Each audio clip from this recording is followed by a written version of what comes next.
I was born in Taiwan, but my dad had a job in Thailand. He was a chemical and instrumentation engineer, incredible engineer.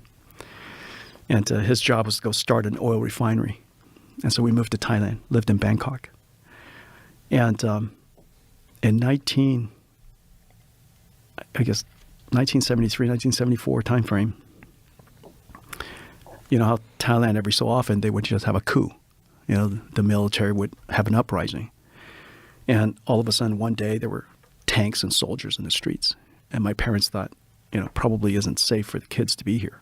And so they contacted my uncle. My uncle lives in Tacoma, Washington.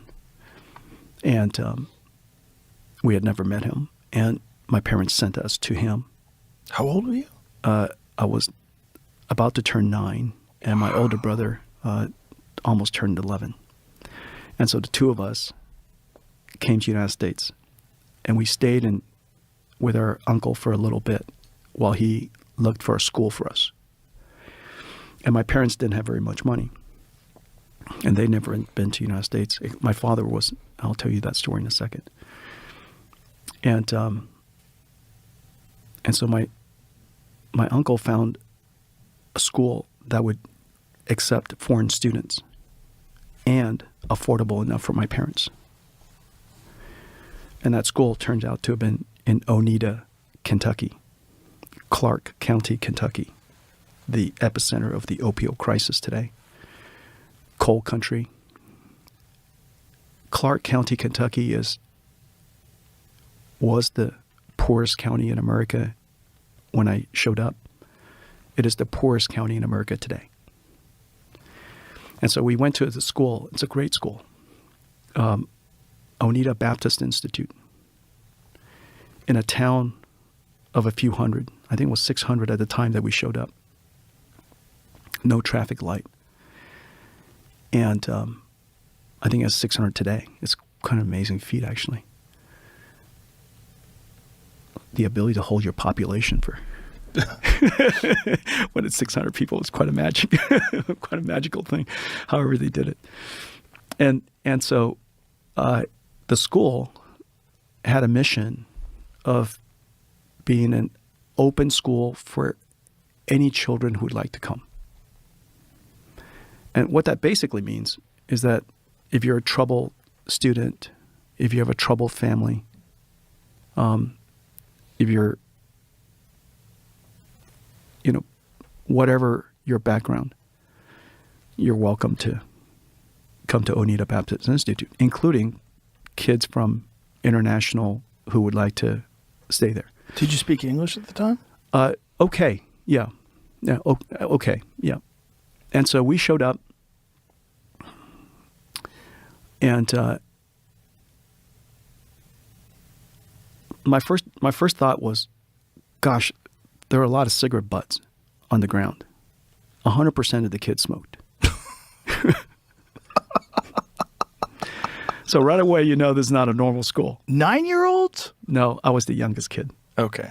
11-year-olds. My roommate was 17 years old. Wow. Yeah, he just turned 17. And he was jacked. And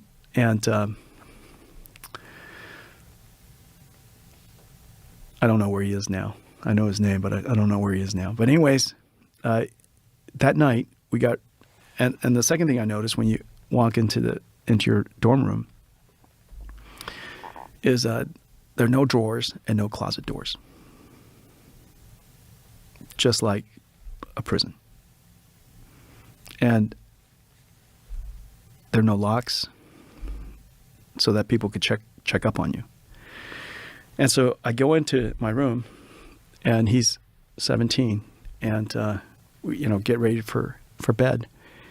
And he had all this tape all over his body. And turned out he was in a knife fight, and he's been stabbed all over his body, and these were just fresh wounds. Whoa. And the other kids were hurt much worse. And so he was my roommate, the toughest kid in school, and I was the youngest kid in school. It was a junior high, but they took me anyways, because if I walked about a mile, across the Kentucky River, the Swing Bridge. The other side is a middle school that I could go to. And then I can go to that school and I come back and then I stay in the dorm. And so basically Oneida Baptist Institute was my dorm when I went to this other school. My older brother went to the junior high. And so we were there for a couple of years. Every kid had chores. My older brother's chore was to work in the tobacco farm. So they raised tobacco so that they could raise some extra money for the school, kind of like a penitentiary. Wow. And my job was just to clean the dorm. And so I was 9 years old. I was cleaning toilets and for a dorm of 100 boys. I cleaned more bathrooms than anybody. And I just wish that everybody was a little bit more careful, But anyways, I was the youngest kid in school. My memories of it was really good, but it was a tough town. Sounds like yeah, town kids. Everybody had knives. Oof. Everybody had knives. Everybody smoked. Everybody had a Zippo lighter. I smoked for a week. Did you? Oh yeah, sure. How old were you? I was 9. Yeah. When you 9, you're Yeah. 9. You tried smoking. Yeah, I got myself a pack of cigarettes. Everybody else did. Did you get sick? No, I got used to it, and I learned how to blow smoke rings and, breathe out of my nose, take it in out of through my nose. I mean, there was all the different things that you learn. Yeah. At 9. Yeah.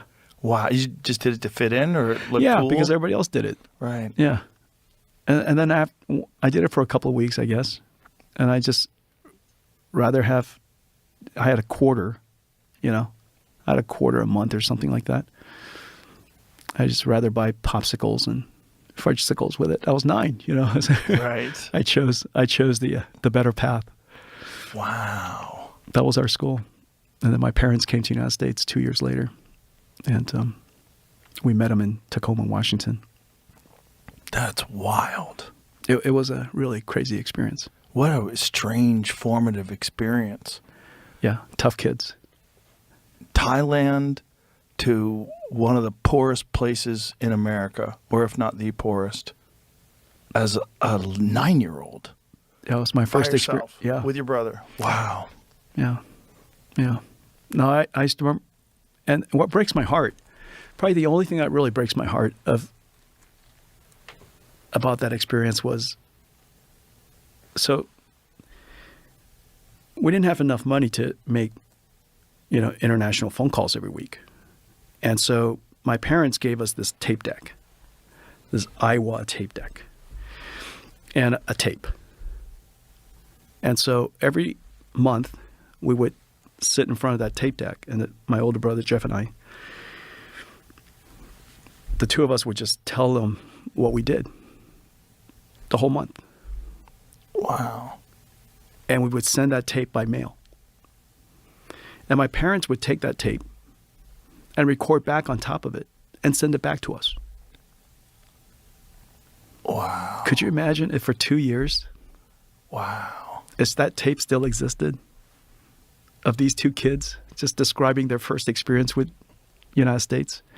Like, I remember telling my parents,